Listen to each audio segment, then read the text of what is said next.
Hello, ladies and gentlemen. Welcome to the companion episode for the How to Exploit Outrage Marketing episode on YouTube. So if you haven't watched that on YouTube yet, I would highly suggest you go to youtube.com/HIMediayt or go to bit.ly/HIMvideo and watch that episode on our channel first, so you can kind of have some context of this conversation.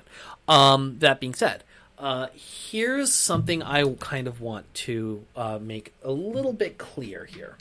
While Lil Nas X was the primary and the conservative media machine, were the two opposite ends of the spectrum of like success stories, I kind of wanted to take this episode to talk a little bit more about the three principal ways to make for outrage marketing. You know, figure out your outrage demographic, figure out your mirror demographic, and figure out and make sure you have the moral high ground.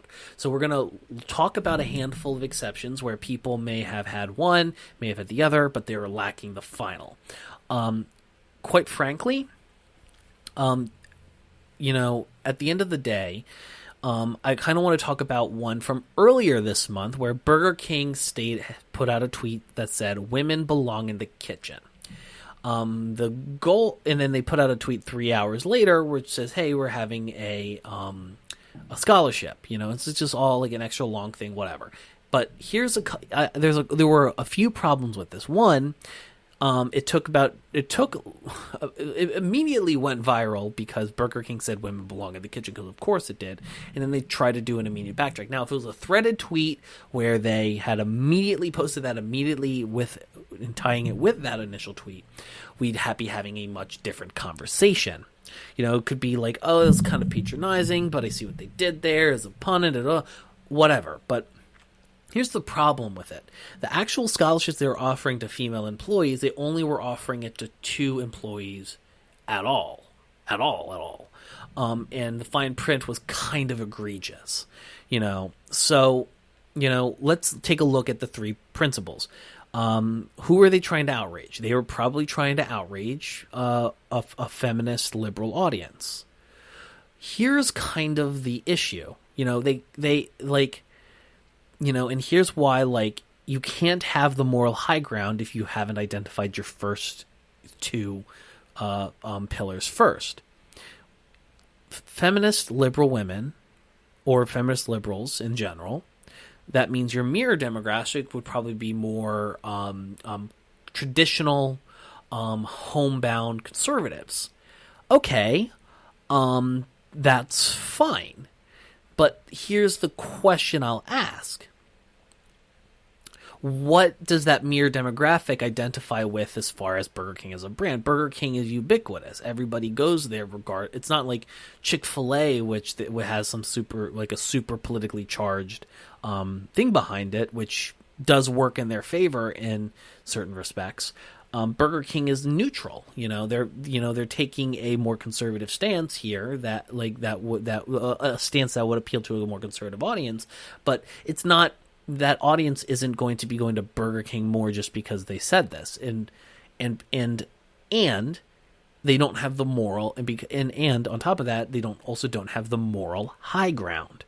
You know, it's like even people who were moral conservatives probably wouldn't articulate women belong in the kitchen that way. They would probably give some long-winded exposition about how they think that a traditional family dynamic with one person staying home and another person working would be as healthy for the development of the nuclear family. Some long-winded like nonsense like that basically, if you distill that, is women belong in the kitchen, but they wouldn't say that because it's not politically advantageous, you know. So Burger King really flopped here as a result of that. Another example I kind of want to talk about briefly is another topic example I want to talk about really, really briefly is the following. Consider Gillette razors. You know, Gillette about you know, in the in the early parts of 2019 in 2018-2019 did a advertising campaign where they were sort of like put out, say, this is not what masculinity is, this is, and it was sort of just like a softer, more empathetic, not like the super uja macho thing that you would think men would normally adhere to. So let's take, and they got a lot of backlash for it. So, and it was a lot more negative to them than anything else. Let's kind of analyze each part of this based on like the 3-point theory of outrage marketing real quick and see what what the difference is. So they identify who's their outrage market? Their outrage market are unga bunga strong men who have like this warped, in my personal opinion, outdated idea of what a man is supposed to be. Physically fit, strong, working a hard labor job, jagged, like just powerful, head of the household, king of his home. All that stuff. Like, not to say that I that's personally not how I would conduct my life, but if that's how you do it, so be it. But that was their outrage target. Their mirror target was presumably, again, towards women and feminist women and feminist men who like don't like that either. Here's a kind of the issue with this, though. Gillette, at least the male part of it, adheres to a pretty specific demographic. And that demographic is not necessarily the most liberal group.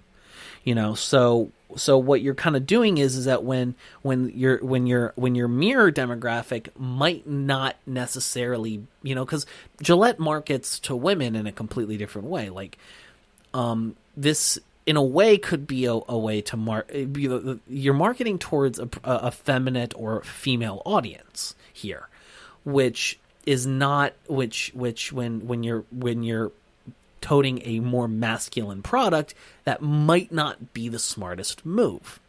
So you have to, with these 3 pillars, you also have to you got to remember, you also got to consider your other business aspects too into it. So what ends up happening is that Gillette kind of gets it gets a lot of support from its mirror audience, but the mirror audience isn't attached to the brand, it isn't attached to the product, and it's not really going to buy it. Yes, you might have, and there's also the underlying issue of Gillette charging much more for female razors, just because of the quote unquote pink tax. So you have the issue there. Yes. So here's the thing. They have the moral high ground. They have an outrage group, demographic, but their mirror demographic doesn't won't actually buy their stuff. They agree with it on a moral level, they agree with it on a principle, but they're not actually going to be buying men's razors. So Gillette, so you gotta have, again, make sure that your outrage group is going to market to your mirror group, and that mirror group is actually going to buy it. And the linchpin of this is the moral high ground. If you don't have the moral high ground, it's not gonna, nothing will work. But everything else still has to at the same time. Nobody's gonna buy this if they're not the demographic you're pitching for. Another example of this is the Colin Kaepernick Nike collab, which was back in 2016, 2017, 2018.